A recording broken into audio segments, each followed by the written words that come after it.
Hey guys, what's up? And welcome to Grand Shake. Today I'm going to be teaching you how to go from auto to manual mode, both for photography and videography. So if you're using auto mode on your camera, that is perfectly fine, and it's not a bad thing by any means. You can still get great video and great pictures.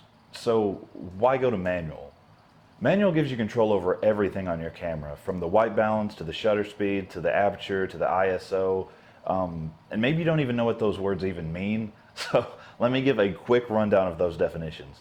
What is white balance? White balance is exactly what you think it is. It is going from the blues to the oranges to try to get this perfect white, no matter what the location is, and the best shot possible. What is aperture? So aperture is this little number here. The lower that this number is, the brighter your image is going to be as it lets more light into the lens, and it also gives you that beautiful blurry background that everybody loves. The higher that number is, the less light that comes through your lens, so the image will be darker and your background will be more in focus. What is shutter speed? Shutter speed is how long you leave your shutter open. So let's say we're doing 1/20. That means your shutter is open for 1/20th of a second.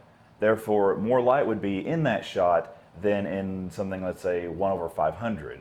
But in that 1/20th shot, it's going to give you this motion blur that's going to give you this weird ghost-like look. It's kind of blurry. It just doesn't look that good. But it lets more light in, so if you're in a darker place, it looks okay if there's not much movement. The 1/500, however, would be really good if you're in a super bright area, like let's say sports or something like that, and you can give up some light, and it'll give you a super crisp still image. It'll look really, really good.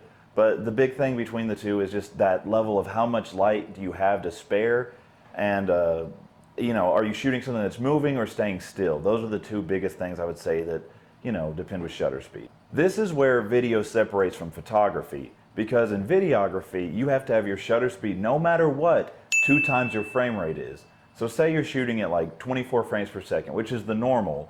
You would shoot therefore at 50 shutter speed, because that's twice the number. So if say you want to do slow motion, you'd have to shoot at 60 frames per second, so your shutter would therefore be 120. And if you want to do 120, therefore it'd be 240, and so on and so on. What is ISO? ISO is in-camera light, so it's this fake light that the camera creates. It's a really good thing to mess around with, but if you put it too high, your photos or your videos are going to be super grainy. I try not to go past 1250 on my ISO, but in certain situations where, say I'm in a dark room or something, I'll have to go higher. So in a practical use, why is manual better than auto? Well, like I said before, it's because in manual you have full control over everything. So say you're in auto and you want to take pictures of somebody outside, and you want to get the sky in the picture, but the auto's focusing on the person, and now the sky is this blown out white. But then when you use the auto to focus on the sky, now the person is just completely black and you can't see anything.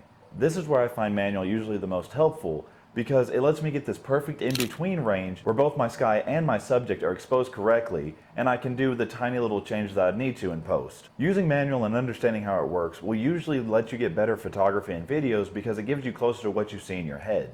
It gives you that extra little bit of control. It can help freeze that moment that maybe if you didn't use it would be blurry due to motion blur because your shutter's too low. It can help you get brighter shots in an area that might be too dark, and so many other reasons. I find the biggest reason that people don't use manual instead of auto isn't because auto's better or manual's just so hard, but just that they have this fear that they can't learn it. And when you really break it down, it is super easy to learn. And after a few test shots and messing around with the settings and even purposely messing up just to see why you wouldn't go past that setting or do a certain thing, you'll get super comfortable using manual mode, and you'll probably start using it and finding it a lot more helpful than auto mode ever was. You'll get super comfortable using manual in every setting, from super bright to super dark to anything in between. I hope this video helped you understand manual a little bit more, and I hope you learned a thing or two. If you did, please leave a like and subscribe to the channel. It helps me out a ton. And if you have any questions or you want to know anything more, please just leave a comment below, and I would love to answer any questions you have. Thank you all so much for watching, and I'll see you on the next video.